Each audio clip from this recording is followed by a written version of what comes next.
Courte. Je m'excuse. Question courte, réponse courte, si vous voulez bien, parce qu'on va passer à la deuxième, parce que sinon, nous serions en retard. Ça va? Courte, réponse courte, s'il vous plaît.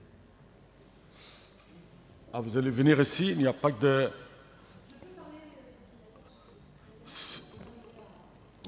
Le micro, il n'y a pas de micro. Sinon, ça va prendre beaucoup de temps. Le micro, il n'y a même pas de micro. Non. Oui, bien sûr, il faut avoir le micro, bien sûr. Je tiens tout d'abord à remercier M. Valéry pour cette conférence, très intéressante d'ailleurs, et puis qui m'a permis d'avoir une autre image sur Hanoto. Alors, il me semble qu'il a déjà travaillé avec Le Tourneau, et que ce sont deux généraux, il me semble. Et j'ai eu l'occasion de travailler sur leur ouvrage qui traite des coutumes kabyles. Alors, depuis ce jour, ma recherche remonte à très loin. Donc, quand j'étais étudiante en magistère, et ce qui m'a perturbée en tant que chercheur, jeune chercheur à l'époque, c'est qu'il a tenu des propos assez crus sur le peuple berbère.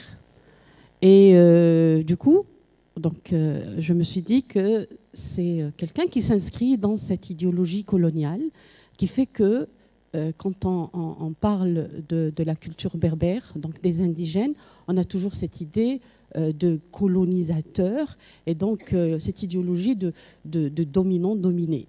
Et ça fausse toute la recherche scientifique.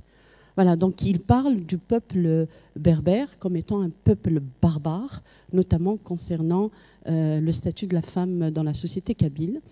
Et je me suis dit qu'il a finalement tout faux. Mais là, ça me rassure un peu ce que vous venez de dire concernant Hanoto. Mais j'aimerais bien que vous me donniez quelques explications. Si là, cette idéologie, justement, j'aimerais bien que vous me rassuriez quant à sa recherche et sa position idéologique, je veux dire. Merci beaucoup. Permettez-moi, en fait, je pense qu'il y a des questions, mais en fait, les débats, je me suis trompé, les débats, c'est à la fin de matinée, parce que sinon, on va se déborder. Est-ce que tu peux, franchement... Oui. Non, je ne peux pas. Moi, je préfère qu'on me pose des questions après. Bon, moi, c'est terminé. Parce que là, en fait, on va déborder un petit peu. Mais est-ce que tu veux donner une réponse courte, qu'on puisse en fait passer au deuxième, s'il vous plaît? Bon.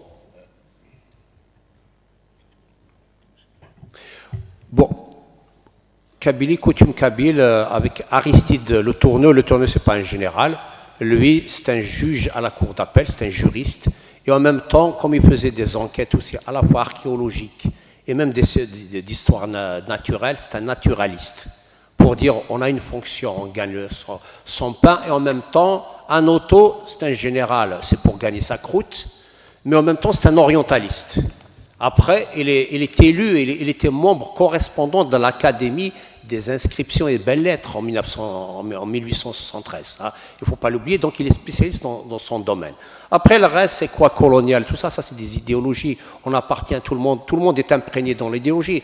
Vous-même, vous avez votre idéologie anticoloniale nationaliste, c'est aussi ça. Mais c'est de niveaux différents. On parle de connaissances scientifiques. Hanoto, il découvre un peuple, un pays, des cultures, des populations.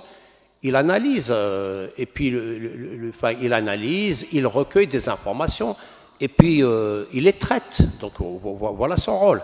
Il a recueilli des informations linguistiques, il en a fait ce qu'il a pu. Comme il a recueilli des informations, les qanoun, les informations juridiques, il les a traitées. Il a dit à quoi ça sert, etc. etc. Après, si sur le plan de la société, il a des préjugés, si on peut dire des préjugés, ben, tout le monde a des préjugés, mais c'est se dire ce qu'il y a derrière, de dire, voilà, ce peuple n'est pas civilisé, nous représentons la civilisation. Et là, il y a plusieurs tendances. Il y a même, je dirais, à l'époque des Saint-Simoniens, au niveau, parmi les gens éclairés, il y a des gens, ce qu'on appelait les arabophiles, comme Ismaël Urbain, par exemple, et d'autres. Et il y a les arabophobes. Et il y a aussi les kabylophiles. Eh bien, un autre, il fait partie des kabylophiles, en même temps qu'un autre au capitaine, ou bien même le colonel Neveu. Le colonel Neveu, c'est un Saint-Simonien. C'est-à-dire c'est des gens vraiment très à gauche. J'en parlerai de l'article exactement, c'est quoi les Saint-Simoniens. Bon, donc j'ai un travail qui est tout prêt. Et ben, je veux dire, même colonel Neveu, déjà il s'est marié avec une Algérienne, une musulmane, pour dire un peu les choses. Et il a écrit un livre sur les Khouanes, sur les mouvements religieux, le mouvement, les marabouts. Enfin, c'est la première étude faite à cette époque. Mais bon, l'idéologie, tout le monde a de l'idéologie, c'est à notre niveau. Merci beaucoup pour cette réponse. En fait, j'imagine qu'il y aura un débat après. Sera très riche, en fait. Mais le débat, moi, je serai exclu après. Moi, je n'ai plus rien à faire.